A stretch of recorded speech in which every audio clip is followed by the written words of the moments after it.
ಯಾಕೋ ಗೊತ್ತಿಲ್ಲ ಅತ್ತೆ, ನನ್ನ ಹಣೆ ಬರಹನೇ ಸರಿಗಿಲ್ಲ ಅಂತ ಅನ್ಸುತ್ತೆ. ನನಗೆ ಎಲ್ಲೂ ನೆಲೆನೇ ಇಲ್ದಾಗ ಆಗೋಯ್ತು. ಒಂದು ಕಡೆ ನಮ್ಮ ಅಪ್ಪ ಅಮ್ಮನ ಜೊತೆನೂ ಇರೋಕ್ಕಾಗ್ತಿಲ್ಲ, ಇನ್ನೊಂದು ಕಡೆ ನನ್ನ ಗಂಡನ ಮನೆ ಅಂದರೆ ನಿಮ್ಮ ಮನೆಗೂ ಬರೋಕ್ಕಾಗ್ತಿಲ್ಲ. ತ್ರಿಶಕ್ಕೂ ಪರಿಸ್ಥಿತಿಲಿ ಸಿಕ್ಕಾಕೊಂಡು ಒದ್ದಾಡ್ತಾ ಇದ್ದೀನಿ. ನಮ್ಮ ಅಪ್ಪನೂ ನನ್ನ ಜೊತೆ ಸರಿಯಾಗಿ ನಡ್ಕೊಳ್ತಾ ಇಲ್ಲ. ಅವ್ರಿಗೆ ಏನೇ ಹೇಳಿದ್ರು ಅವ್ರ ಮಾತು ಹೇಳಿದ್ದೆ ಸರಿ ಅಂತ ಹೇಳ್ತಾರೆ.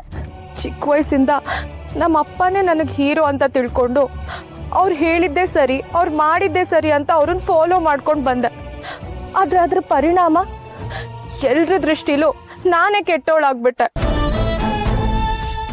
ಆದರೆ ನರಸಿಂಹನ್ ಮದುವೆ ಆದಮೇಲೆ, ನಿಮ್ಮ ಮನೆ ಸೊಸೆಯಾಗಿ ಬಂದಮೇಲೆ ಹೆಣ್ಣು ಅಂದರೆ ಹೇಗಿರಬೇಕು ಅಂತ ಕಲಿತಾ ಹೋದೆ. ಆದರೆ ಈಗಂತೂ ನಾನು ನರಸಿಂಹನ್ ತುಂಬ ಹಚ್ಕೊಂಡಿದ್ದೀನಿ. ಅವ್ನು ಬಿಟ್ಟು ಒಂದು ಕ್ಷಣನೂ ಇರೋದಕ್ಕಾಗೋದಿಲ್ಲ. ಆದರೆ ನರಸಿಂಹಂಗೆ ಮಾತ್ರ ನಾನು ಬೇಡವಾಗಿದ್ದೀನಿ.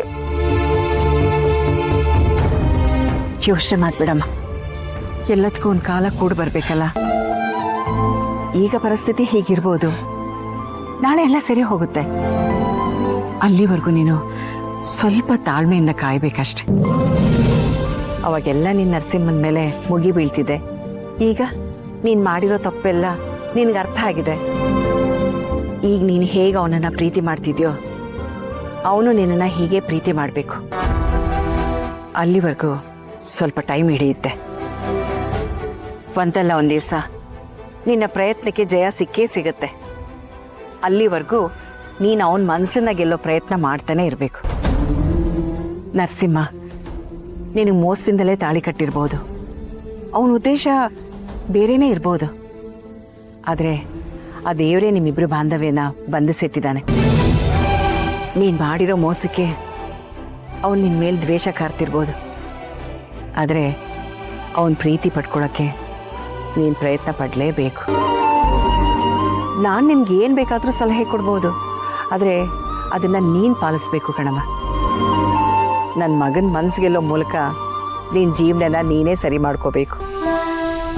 ನನ್ನ ಮಗನ ಒಪ್ಪಿಸಿ ನೀನು ನಮ್ಮ ಮನೆಗೆ ಸೊಸೆ ಆಗ್ಬಾ. ಆಗ ನಾನೇ ಸೇರಿಟ್ಟು ನೀನು ನನ್ನ ಸೊಸೆ ಅಂತ ಮನೆ ತುಂಬಿಸ್ಕೋತೀನಿ. ಹಬ್ಬ, ನರಸಿಂಹಂಗೆ ಇಷ್ಟವಾಗಿರೋ ಅಡುಗೆ ಮಾಡಿ ಮಾಡಿ ಕೆಲಸ ಮಾಡಿ ಮಾಡಿ ಸುಸ್ತಾಗೋಯ್ತು ನನಗಂತೂ.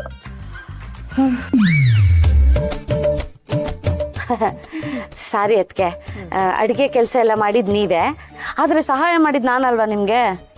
ಹೌದೌದು, ಬಹಳ ಚೆನ್ನಾಗಿ ಸಹಾಯ ಮಾಡಿದೆ ನೀನು. ಕೆಲಸ ಮಾಡೆ ಅಂದರೆ ಇದ್ಯಾಕೆ ಅದ್ಯಾಕೆ ಅಂತ ಬರೀ ಪ್ರಶ್ನೆಗಳನ್ನು ಕೇಳೋದ್ರಲ್ಲೇ ಆಯಿತು. ಏನು ಕೆಲಸ ಮಾಡಿದೆ, ಏನು ಸಹಾಯ ಮಾಡಿದೆ ನೀನು? ನರಸಿಂಹಂಗೆ ಫೋನ್ ಮಾಡ್ತೀನಿ. ಅದಕ್ಕೆ ನಾನು ಕೆಲಸ ಮಾಡಿಲ್ಲ ಅಂತ ಅವನಿಗೆ ಕಂಪ್ಲೇಂಟ್ ಮಾಡ್ತೀರಾ? ಅಯ್ಯೋ ಮರಾಯ್ತಿ, ಸುಮ್ಮನೆ ರೇ, ಅದೆಷ್ಟೇ ಮಾತಾಡ್ತೀಯ ನೀನು. ಮಾತಾಡಬೇಡ ಅಂದ್ರು. ಸ್ವಲ್ಪ ಸುಮ್ಮನೆ ಕೂತ್ಕೋ. ಎಲ್ಲಿದ್ಯಪ್ಪ? ಸ್ವಲ್ಪ ಆಚೆ ಇದ್ದೆ. ಊಟಕ್ಕೆ ಬರ್ತೀಯ ತಾನೆ? ನಾನು ಬರೋದು ಸ್ವಲ್ಪ ಲೇಟ್ ಆಗುತ್ತೆ, ನೀವು ಊಟ ಮಾಡ್ಕೊಳ್ಳಿ. ಲೇಟ್ ಆಗುತ್ತಾ? ಸರಿ, ಆದರೂ ಬೇಗ ಬಂದ್ಬಿಡಪ್ಪ ನೀನು.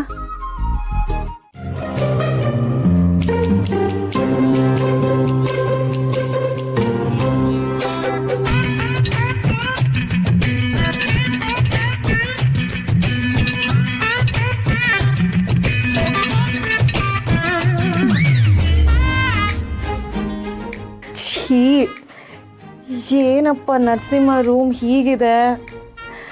ಸ್ಟ್ರಿಕ್ಟ್ ಇನ್ಸ್ಪೆಕ್ಟರ್ ಆದರೂ ನೀಟ್ನೆಸ್ ಅಂತೂ ಮೇಂಟೈನ್ ಮಾಡಿಲ್ಲ.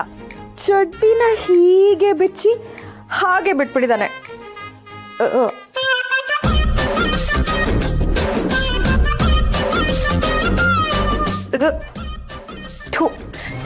ಗಬ್ಬುನ ಇವನು. ಪರವಾಗಿಲ್ಲ, ಅದೇನೇ ಆಗಲಿ, ನಾನೇ ರೂಮ್ನ ಕ್ಲೀನ್ ಮಾಡಿ ನೀಟ್ನೆಸ್ ಮಾಡ್ತೀನಿ.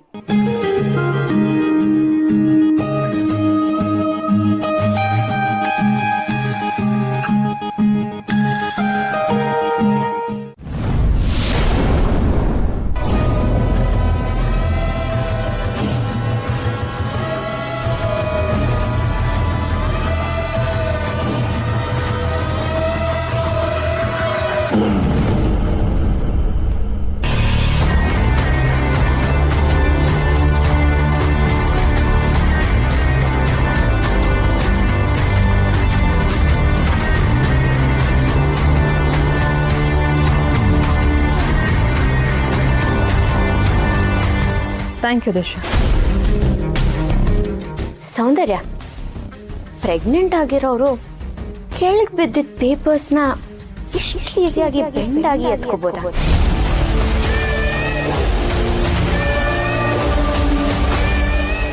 ಕೆಲವು ಕಟ್ಟು ಕತೆಗಳಿಗೆ ಆಕಾರ, ರೂಪ ಎಲ್ಲ ಇರಬೇಕು.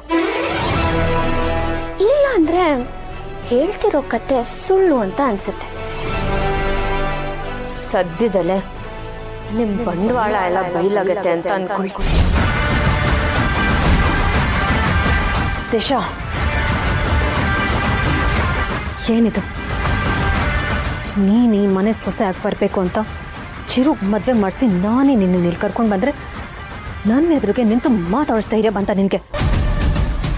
ಆಲ್ ರೈಟ್, ನನ್ನ ಬಗ್ಗೆ ನೀನು ಮನೆಯವ್ರಿಗೆಲ್ಲ ಏನು ಹೇಳಬೇಕು ಅಂತ ಅಂದ್ಕೊಂಡಿದ್ಯೋ ಅದನ್ನು ನೀನು ಹೇಳೋದಕ್ಕೆ ಮುಂಚೆ ನಾನೇ ಹೇಳ್ಬಿಡ್ತೇನೆ.